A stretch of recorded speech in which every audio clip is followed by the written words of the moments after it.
Halo teman-teman, kembali lagi di channel Coding Berempat. Kali ini kita akan melanjutkan repository pattern dengan masuk ke pattern baru, yaitu service layer pattern di Laravel. Jadi kita akan melanjutkan materi sebelumnya yang repository pattern, dilanjutkan lagi ke service layer pattern di Laravel ya. Apa itu service layer atau apa itu service layer pattern? Service layer pattern adalah pemisahan logika bisnis aplikasi dan proses bisnis aplikasi. Jadi saya mengartikannya di sini ada dua, yaitu logika bisnis aplikasi dan proses bisnis aplikasi. Nanti kita akan tahu bedanya ya saat implementasi di codingannya langsung. Selanjutnya, bentuk service layer pattern. Di sini ada bentuknya. Yang pertama itu ada web layer. Ini yang paling atas yang dilihat oleh user seperti itu. Ada yang service layer dan yang kemarin repository layer. Ya, seperti inilah bentuknya dari atas ke bawah. Oke, nanti kita akan lihat implementasinya ya langsung.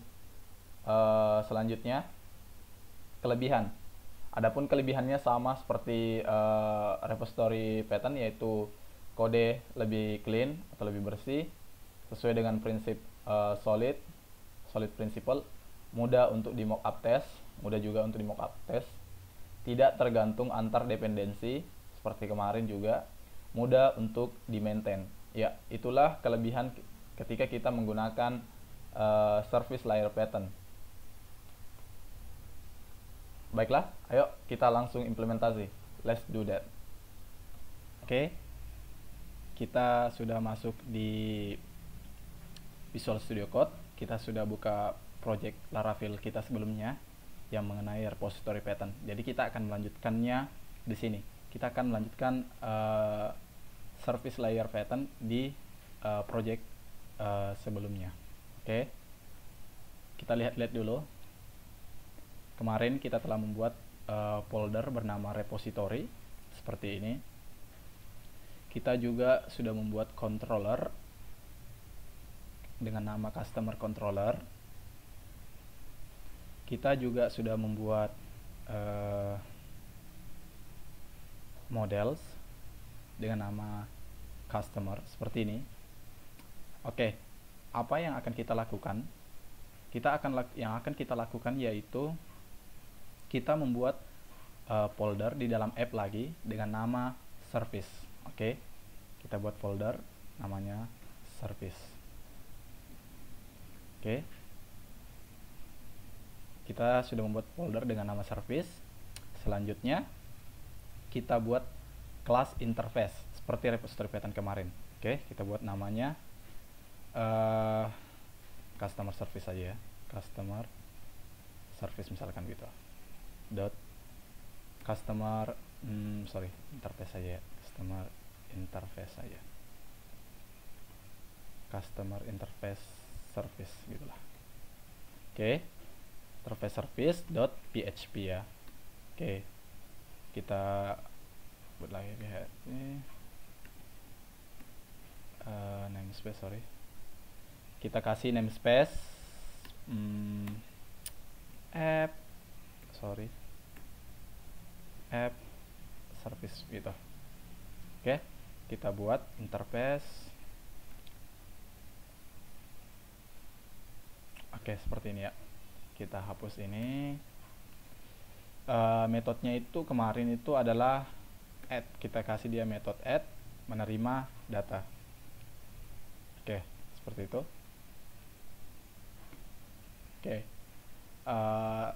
karena kita kemarin cuma punya save data, jadi kita kasih nama aja di sini, namanya add ya. Oke, selanjutnya yang kita lakukan adalah membuat implementnya.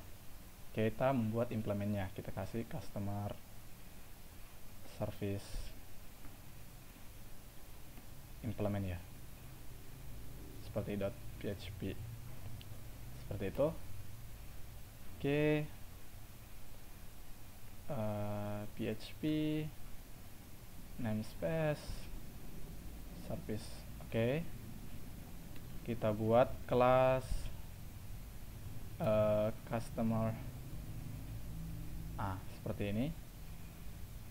Smart interface. Kita punya public function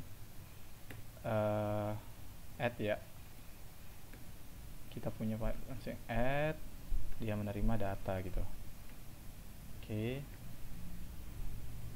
Kita tutup dulu di sini. Oke. Apa yang namanya? Customer interface service. Oke. Customer interface service. Oke. Seperti ini ya. Seperti ini yang telah kita buat. Sekarang apa yang kita lakukan di sini? Yang kita lakukan adalah memanggil repository. Kalau sebelumnya repository itu dipanggil di controller, sekarang repository itu dipanggil di service. Seperti itu. Jadi tahapannya itu dari repository ke service menuju ke controller. Seperti itu ya.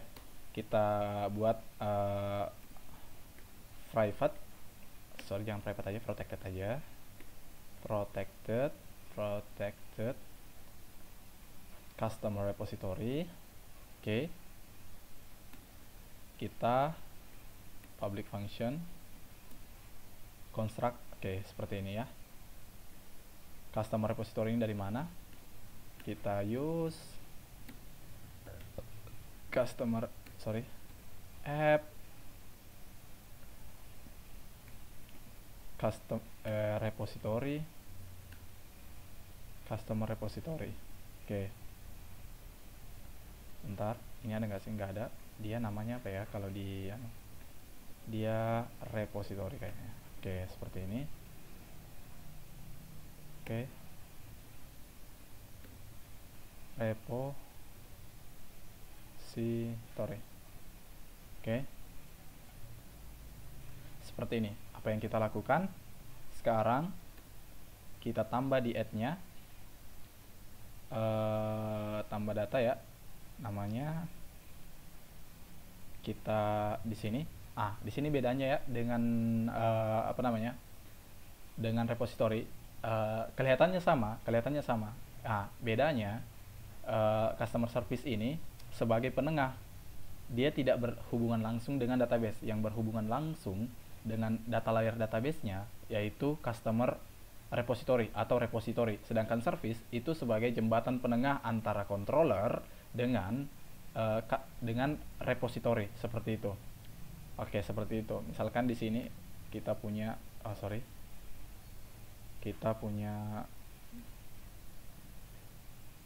di sini kita punya ini this customer repository,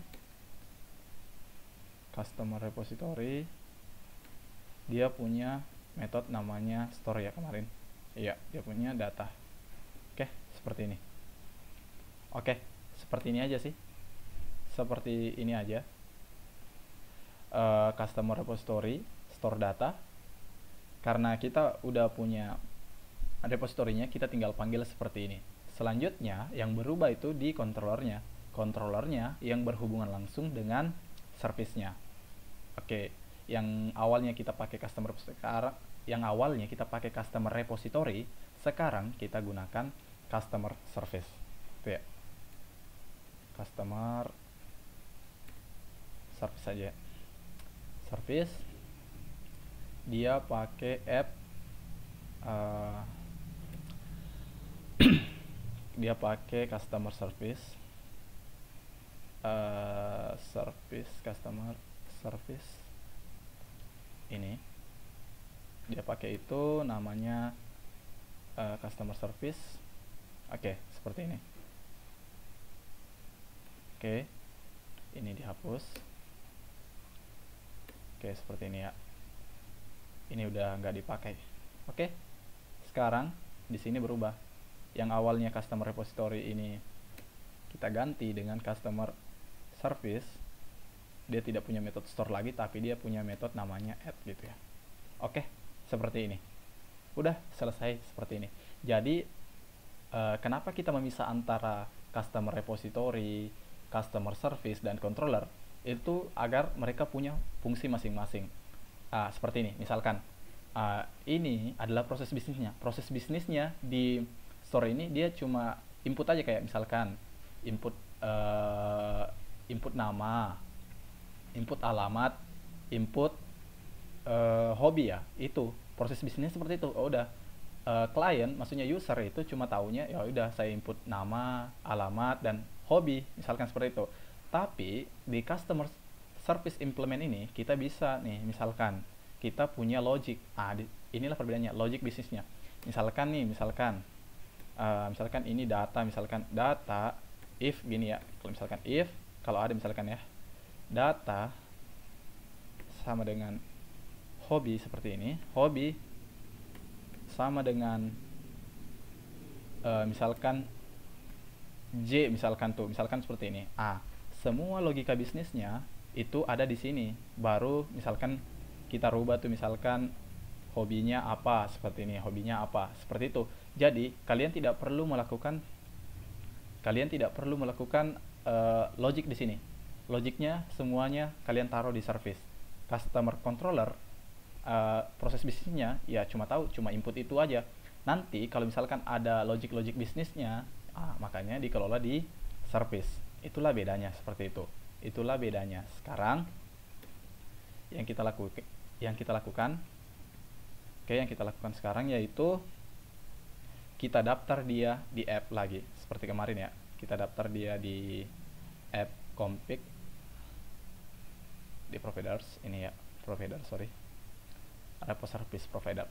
Oke, sama seperti ini. Kita copy aja, ini diganti dengan customer ini service,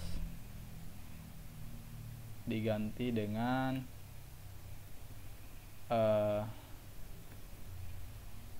customer implement ya, kelas gitu.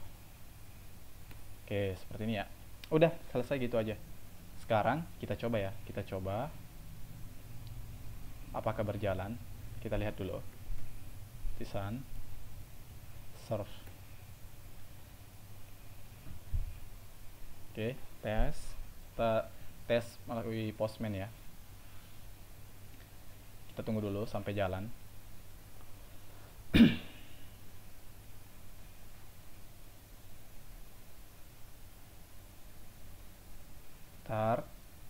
Oke, udah jalan. Sekarang kita tes dia di Postman. Oke, kita sudah punya kemarin ya. Kita sudah punya kemarin dengan nama API customer. Kita punya nama, alamat, hobi. Seperti itu. Proses bisnisnya ya udah cuma input ini. Nanti di logika bisnisnya, misalkan jika hobinya ini misalkan di sini cuma kayak A atau B seperti ini. Nanti yang urus itu di di service yang akan mengelola logiknya. Misalkan jika A itu hobinya makan, jika B itu hobinya tidur, jika D hobinya tidak punya hobi, seperti itu. Misalkan ya, kalau misalkan di sini cuma pakai tanda ya, kayak misalkan A, B, C, D seperti itu. Tapi kita pakainya hobi aja, misalkan makan aja langsung. Itulah letak perbedaannya. Di sini saya memperlihatkan perbedaannya bahwa customer service ini disinilah kita menyimpan logic bisnisnya. Sedangkan untuk save langsung ke database itu kita punya namanya repository. Ini. Oke, itulah perbedaannya. Satu yang berhubungan langsung dengan database, satu berhubungan langsung dengan logic bisnis. Dan di controller dia cuma biasa aja, dia cuma tahu proses bisnisnya, bahwa proses bisnisnya itu cuma input ini, input nama, alamat, hobi, seperti itu. Kalau misalkan ada logic bisnis yang terjadi, maka lakukan di service. Gunanya itu ya udah, kalau misalkan ada yang error tuh misalkan di logiknya, ya udah kita cuma ngedit di service-nya aja, nggak perlu kita edit controllernya, kita nggak perlu edit repositorinya, seperti itu misalkan ya. Oke, kita coba ya, apa berhasil. Oke, hobi Aryadi, hobi makan. Oke, kita send. Berhasil atau tidak?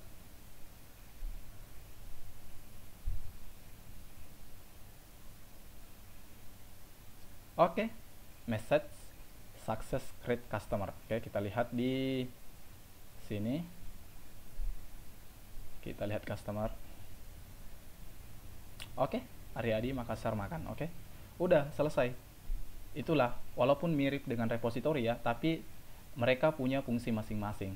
Kalian harus pahami itu, bahwa repository itu yang berhubungan dengan database layer, service itu berhubungan dengan logic business, di controller itu prosesnya, ya proses bisnisnya aja, misalkan dia cuma input Aryadi Makassar makan, seperti itu ya. Oke, semoga kalian paham, semoga mengerti. Kalau tidak mengerti, silahkan diulang-ulang lagi. Oke teman-teman, terima kasih sudah menonton. Assalamualaikum warahmatullahi wabarakatuh.